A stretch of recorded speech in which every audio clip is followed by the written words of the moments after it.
السلام علیکم ورحمۃ اللہ وبرکاتہ۔ محترم ناظرین، استقبال ہے آپ کا ہمارے یوٹیوب چینل الہند اسلامک ٹیوب پر۔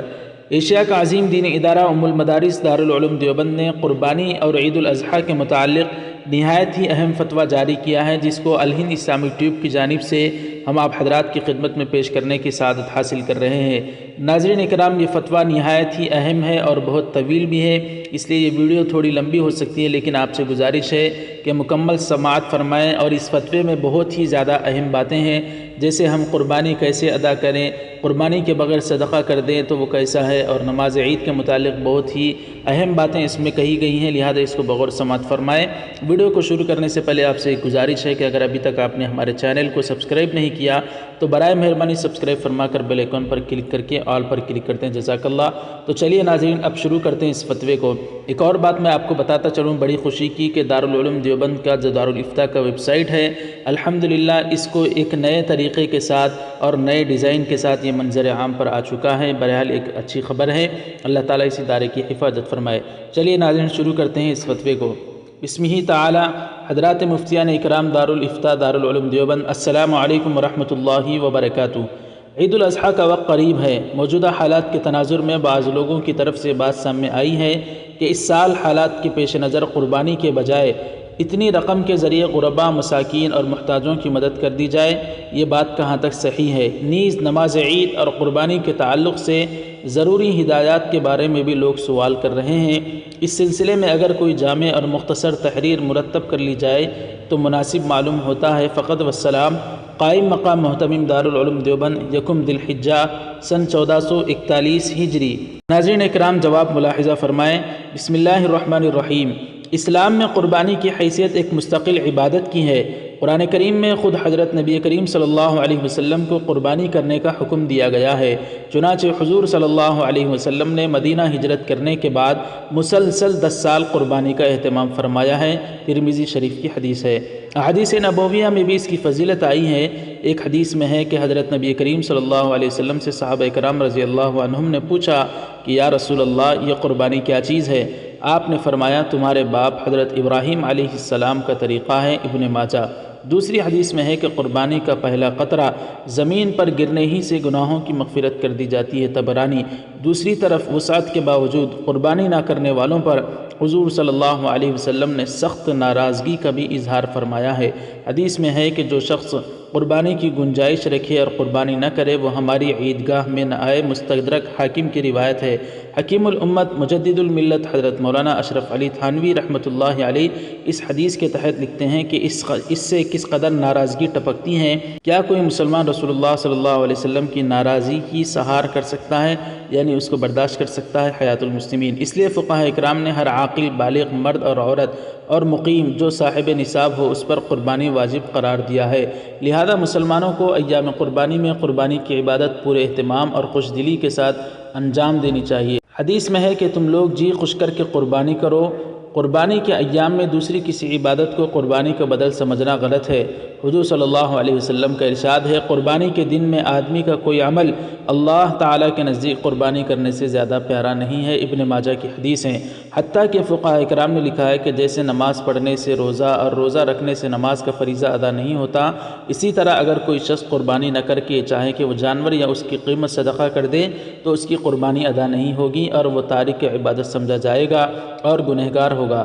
لہذا جن مسلمانوں پر قربانی واجب ہے ان کے لیے ہر سال کی طرح ان سال بھی قربانی کا اہتمام کرنا لازم اور ضروری ہے۔ اس سلسلے میں کسی طرح کی غفلت برتنا اسلام اور اہل اسلام کے لیے نقصان دہ ہے۔ قربانی ایک ایسی عبادت ہے جو شاعر اسلام میں سے ہے۔ یہ محض جانور کو ذبح کرنا نہیں ہے، بلکہ اسلام کے شعار کے طور پر اس عبادت کو انجام دیا جاتا ہے۔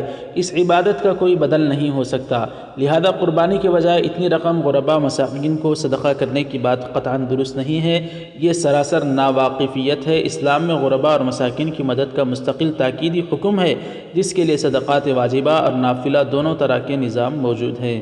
اب چند ضروری ہدایت ذکر کی جاتی ہیں۔ عشرہ ذی الحجہ میں عبادت کا خوب اہتمام کیا جائے، بالخصوص نویں ذی الحجہ یعنی عرفے کے روزے کا اہتمام کیا جائے۔ احادیث میں ان 10 دنوں میں عبادت کرنے کی فضیلت آئی ہے۔ حضور صلی اللہ علیہ وسلم نے ارشاد فرمایا کہ اللہ تعالیٰ کی عبادت کے لیے عشرہ ذی الحجہ سے بہتر کوئی زمانہ نہیں۔ ان میں سے ایک دن کا روزہ 1 سال کے برابر اور 1 رات کی عبادت کرنا شب قدر کی عبادت کے برابر ہے۔ ترمذی شریف کی حدیث۔